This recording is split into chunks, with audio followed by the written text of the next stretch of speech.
Hi everyone, welcome back to Strategica channel. My name is Lerato Skansi, the founder of Strategica and managing director. Remember that Strategica specializes in investment and financial advisory, and we are registered with the Central Bank of Lesotho. So today we are going to address a viewer's question, and our viewer that asked this question on our Facebook platform. So we'll just be showing you what the question was. But he wanted to know, when it comes to the 50-30-20 budget rule, what actually goes into the 20%.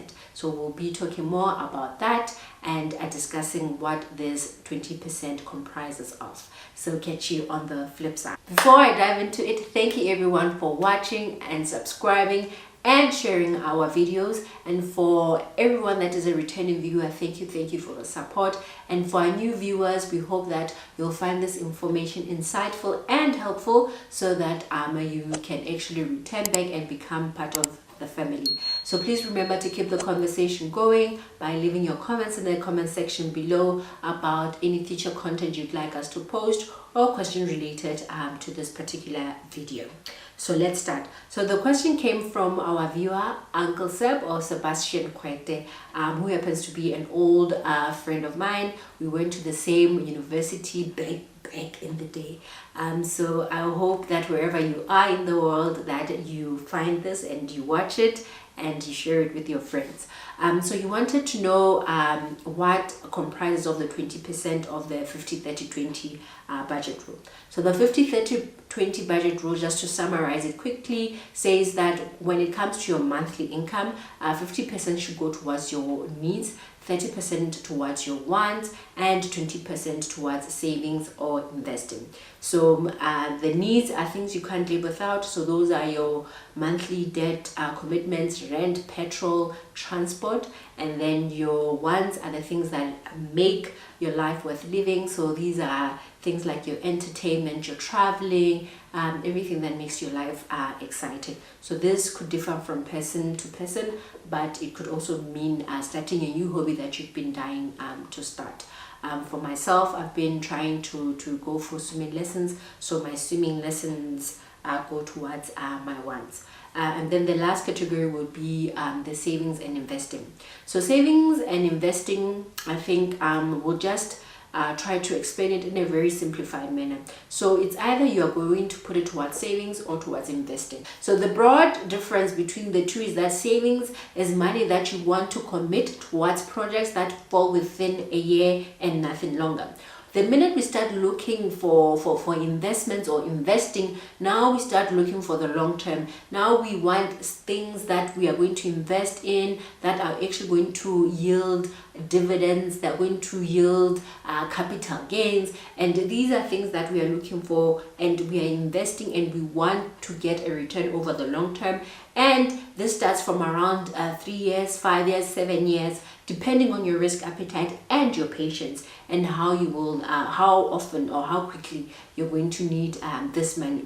So when it comes to savings, one of the main things that we always advocate for is savings for emergency.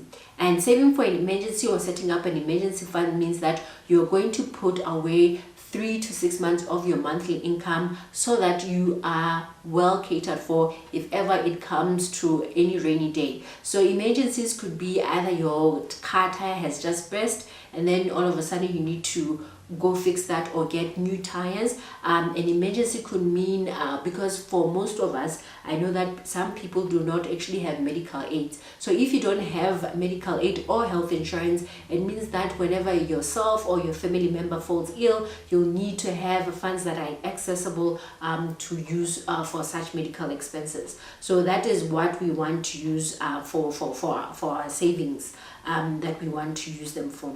And then when it comes to investing now is putting money away for the long term. But one other thing that I wanted to discuss is debt.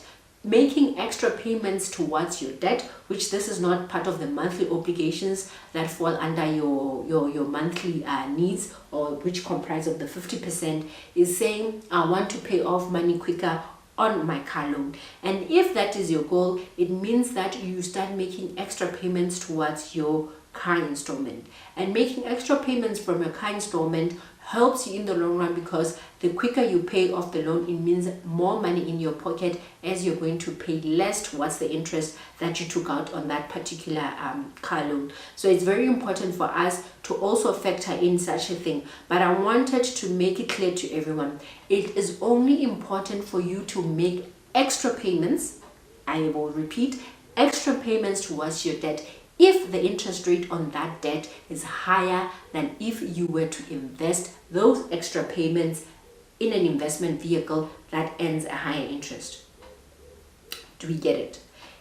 If, for instance, I have a car loan and my interest on that particular car loan is 11%, and I have an investment vehicle which is probably an equity equity-backed investment vehicle, so I won't go much into it, because we will be posting more content that goes into what's investing and how to actually look at the investments. But for this example, I have an account that yields 15%, and it is an equity-backed investment vehicle, and then I'm paying 11% of interest towards this car loan.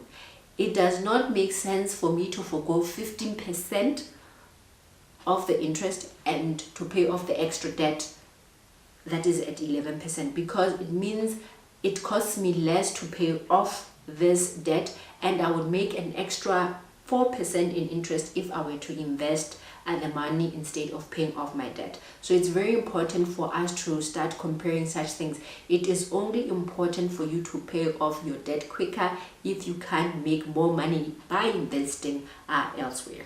So please be very much aware of that, and it's not always a great idea to pay off debt quicker. So it's always something that you need to sit down with a professional advisor to assist you to assess your different types of debts and see which ones needs to be paid first, if that is the case, and if you can make more money actually pay off the debt at a later stage by investing in a more profitable investment. So with that said, I will just summarize it very quickly. So 20% goes towards early debt repayment if the interest on the debt is higher than the interest on the investments that you're making.